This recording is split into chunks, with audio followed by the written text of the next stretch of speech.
Hello, and thank you for watching this video presentation, Therapy Lasers. Why is it called cold laser? Cold, hot, warm, soft, fuzzy, and more are all terms that have been used to describe therapeutic lasers. What's behind all of that? Well, let's break it down.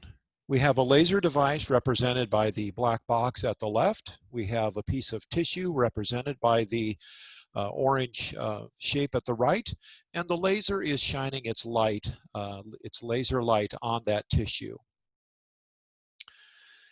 Most times today, most people will use any of the terminology, cold laser, etc.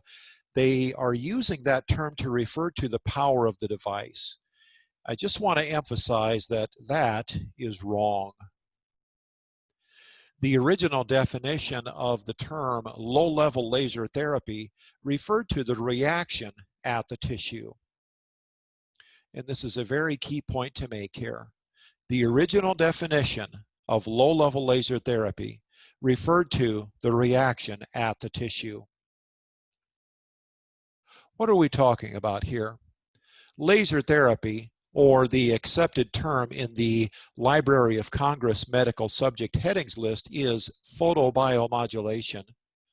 The definition of photobiomodulation is as follows: the application of red and infrared laser light to biological tissue with the goals of stimulating cellular processes and enhancing the activation of biochemical mechanisms, which induce activation of specific processes that contribute to healing, pain relief, reduction of inflammation, and tissue regeneration.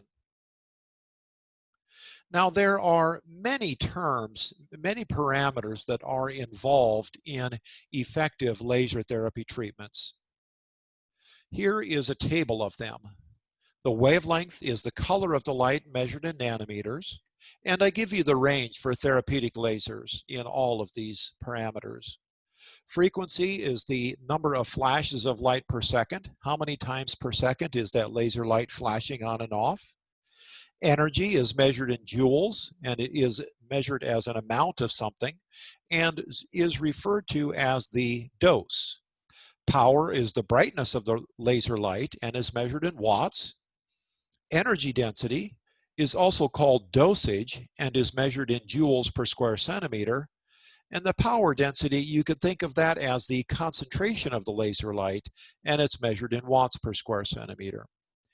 We will briefly go through all of these parameters and talk about their application to therapeutic lasers.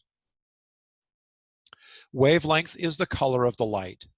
The electromagnetic spectrum covers everything that you see here, from gamma rays through visible light, infrared, and so on.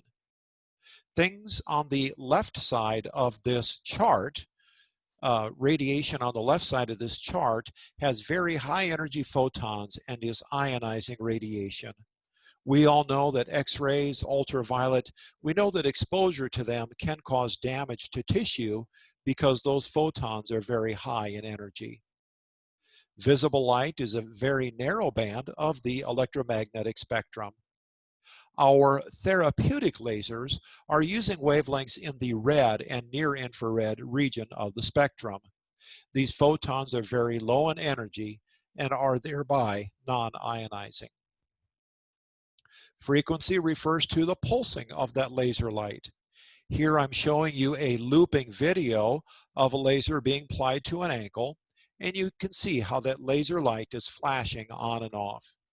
This pulsing of the laser light elicits different physiological responses from the tissues.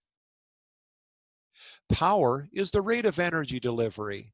A higher powered laser can deliver more energy per unit of time. And as you can see, as the power of the laser device is increased, you can see how the light will get brighter. Power density is for the laser beam, the power divided by the area. It's measured in watts per square centimeter, and it measures the concentration of the laser light. The power density is the primary determinant of the nature of the laser-tissue interaction. Now this gets a little more complicated. This chart is taken from the textbook Laser Tissue Interactions by a German physicist. On the y-axis, on the up and down axis, that is measuring the power density, or it's also called irradiance, in watts per square centimeter. And along the x-axis, along the bottom, we are measuring the exposure time in seconds. Now, what this chart is trying to stress to us is that depending on the power density, depending on the concentration of the laser light on the tissues, you will get different tissue reactions. Our therapeutic lasers operate in the region of very, very low power densities, 1 or maybe 2 watts per square centimeter. Keep in mind when you look at this chart that the axes have an exponential scale on them. It's a logarithmic chart where 10 to the 0 equals 1, 10 to the 3rd power equals 1,000, 10 to the 6th equals 1,000,000, and so on. So if you look in the region where surgical lasers work, and that is the reason where you have power density of thousands or tens of thousands of watts per square centimeter, that is where we are getting the photothermal interactions, and that's the zone of action for the surgical lasers. To show you an example of a surgical laser, let's watch this video. Surgical lasers operate with a power density more than 1,000 watts per square centimeter, and their intent is to cut the tissue. Here you see a surgical carbon dioxide laser with a power density of 6,000 watts per square centimeter, and how it can easily cut the tissues. So to draw a contrast, a surgical laser uses a photothermal reaction to cut tissues. The power density of a surgical laser is more than 1,000 watts per square centimeter. By contrast, therapy lasers induce photochemical reactions. In the area of application of therapeutic laser, tissue temperatures may rise 1/2 to 2 degrees Fahrenheit in the treatment area, and that's for the very highest power treatment settings. At lower power settings, even with the Class 4 therapy laser devices, there is no tissue heating. Power densities of therapeutic lasers are less than 2 watts per square centimeter. Now here's where things get a little bit more complicated. The chart on the right is taken from a gentleman by the name of Dr. Glenn Calderhead. It comes from one of his papers. If we look starting at the bottom, and we'll work our way up the chart, photobioactivation, protein denaturation, protein degradation, coagulation, vaporization, and carbonization. What we're doing as we go up the chart is at the very bottom working with very, very low power densities, low concentrations of laser light, and gradually increasing the concentration of the laser light, so that in the areas where you are getting carbonization, vaporization, and cutting of the tissues, where you're getting that tissue ablation, that is where you are up at thousands of watts per square centimeter, the very, very high power densities that are cutting the tissues, as you see in the video at the bottom. The video at the bottom is using a power density of 14,000 watts per square centimeter, and that is where we are getting the carbonization and vaporization. We're getting that tissue ablated. We're up in the region where Dr. Calder had called this high-level laser therapy. You see on the right, HLLT. Dr. Calder had called this high-level laser therapy. Keep in mind that this chart is coming from the early 1980s, when laser technology was just beginning to be used in medicine. Now, what Dr. Calder had noticed in his work is that, yes, we could use that surgical laser to cut the tissues, but off to the side, the tissues would exhibit properties of photobioactivation. So even though we can see where the tissues are being cut here, off to the sides, those tissues were exhibiting actually healing effects. And he realized that those tissues were being exposed to very low concentrations of laser light. So referring back to his chart, at the top where we have the tissues being cut, he referred to that as high-level laser therapy. But then in the areas where there were low concentrations of laser light, he called that low-level laser therapy. So here's Dr. Calderhead, the man who introduced this terminology to the literature. The terminology, low-level laser therapy, or LLLT, first coined by Calderhead, was introduced into the medical scientific literature in 1988. This referred to the reaction at the tissue and not the power output of the laser device. I will emphasize that second point. It is so important. It referred to the reaction at the tissue and not the power output of the laser device. Now here we see somewhat of a tongue-in-cheek article that was written by Dr. Calderhead, and you can find this article. It's freely available online. It's called Watts a Joule, on the importance of accurate and correct reporting of laser parameters in low reactive level laser therapy and photobioactivation research. So please realize that the terminology that he's using there, this field was just starting to grow. So there was a lot of different terminology thrown around. Thank goodness today we have the term photobiomodulation to describe the process that is happening with our therapeutic lasers. But as you see in Dr. Calderhead's paper from many years ago, here he referred to it as low reactive level laser therapy. Now, let me just point to the spot in the middle of the article here, where he says that a 50-watt carbon dioxide laser could be used in LLLT with a large spot size. For example, at a spot size of 10 centimeters in diameter, which is not uncommon in non-contact therapy for large vasculogenic lesions, the power density is 0.64 watts per square centimeter, well within LLT levels, but that is certainly not a low-powered laser.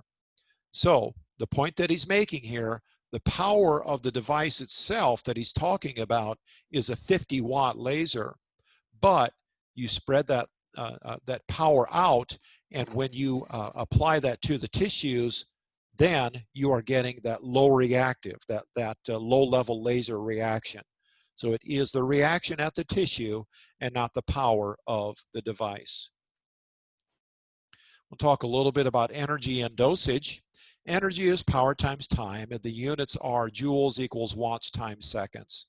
Let's say, for example, that a 12-watt class 4 therapy laser runs for 6 minutes. How much energy does it deliver? Doing the math, we multiply 12 watts times 6 minutes times 60 seconds per minute. That therapeutic laser delivered 4,320 joules. Dosage equals energy per unit of area. The units are joules per centimeter squared, or J/cm squared. If we use the laser above to treat an area of 500 square centimeters, what is the dosage? Well, simply dividing the two numbers, we would get a dosage of 8.6 joules per square centimeter, which is well within the current dosage recommendations from the World Association of Laser Therapy. To draw a comparison between treatment being done by a class 3B laser and a class 4 therapy laser, realizing that class 4 therapeutic lasers are FDA cleared prescription medical devices. If we do the chart and work out the math, we can see that the class 3B laser can give us 150 joules of energy in 5 minutes of time. If our goal was to deliver a dosage of 5 joules per square centimeter, that class 3B laser could effectively treat an area of 30 square centimeters, or as I show in the diagram at the left, 3 small spots on this patient's shoulder. By contrast, the class 4 therapy laser running at a laser power of 5 watts in 5 minutes will give us 1,500 joules of energy, and it can effectively treat an area of 300 square centimeters, or all of the shaded area in the figure at the right. We can look at some different terminologies, some different papers. This study points out that studies suggest that biostimulation will occur in the range of 0.5 to 1 joule per square centimeter to an open wound, and in the range of 2 to 4 joules per square centimeter to a target through overlying skin. Other dose recommendations look at doses from 1 to 10 joules per square centimeter, and dosages for deeper seated targets should be in the range of 10 to 50 joules per square centimeter. Another paper looking at light-emitting diode therapy and low-level light therapy or photobiomodulation therapy. The 4 authors of this paper are well-respected worldwide experts in the field of photobiomodulation: Anders, Arani, Baxter, and Lanzafame. A section in this paper by those 4 authors says, "It is important to note that LLLT is commonly and incorrectly thought to refer to the power of the laser. It is incorrect to refer to that as the power of the laser, as it is in the guest editorial." So they are referring to an earlier guest editorial. This is their paper response. And as we go on here, historically, when this term was introduced by Calderhead, it referred to the level of the tissue reaction to the dose, high versus low, of the light delivered. Thus, LLLT was defined as a dose of light that is below the level of the damage threshold and causes cellular photoactivation. Most importantly, photobiomodulation therapy, as with LLLT, is not defined by the output power of the device, which determines the class of the laser used, but by the effective dose delivered to the target tissue. PBMT, photobiomodulation therapy, is performed not only by Class 3B lasers. Both Class 3 and Class 4 devices are being used successfully to treat patients in human and veterinary medicine, alongside other devices based on LEDs. An important advance in photobiomodulation therapy was the recognition that optimization of transcutaneous therapeutic parameters should be based on the photonic dose reaching the target tissue, and that often requires higher doses of light at the skin surface to reach deeper tissues. To drive home the point again, historically, this term refers to the level of the tissue reaction and not the output power of the laser device. Historically, when this term was introduced by Calderhead, it referred to the level of tissue reaction to the dose of the light delivered. Most importantly, PBMT is not defined by the output power of the device used, but by the effective dose delivered to the target tissue. Photobiomodulation is performed not only by Class 3B lasers. Both Class 3 and Class 4 devices are being used successfully to treat patients in human and veterinary medicine, alongside other devices based on LEDs. And their conclusion, an important advance in photobiomodulation therapy was the recognition that optimization of transcutaneous therapeutic parameters should be based on the photonic dose reaching the target tissue, and that often requires higher doses of light at the skin surface to reach deeper tissues. So, in everyday terminology, we will hear people refer to hot laser and cold laser. Once again, that is one of my great frustrations, because usually those people don't know what they're talking about, and it is much better to say surgical and therapeutic lasers. Now, if you are a physician, a clinician in practice, and you are using Class 4 laser therapy in your practice, please do not call your Class 4 therapeutic laser a hot laser or a hot therapy laser. This is a letter that was received from one of our Class 4 therapy laser chiropractic doctors in the state of Florida. It just led to a lot of confusion and a lot of misunderstanding, long story short is that this insurance company wanted to raise the rates of this doctor's malpractice insurance because they did not understand what a Class 4 therapy laser device is. So in summary, do not use the terms hot, cold, LLLT, etc. They only cause more confusion.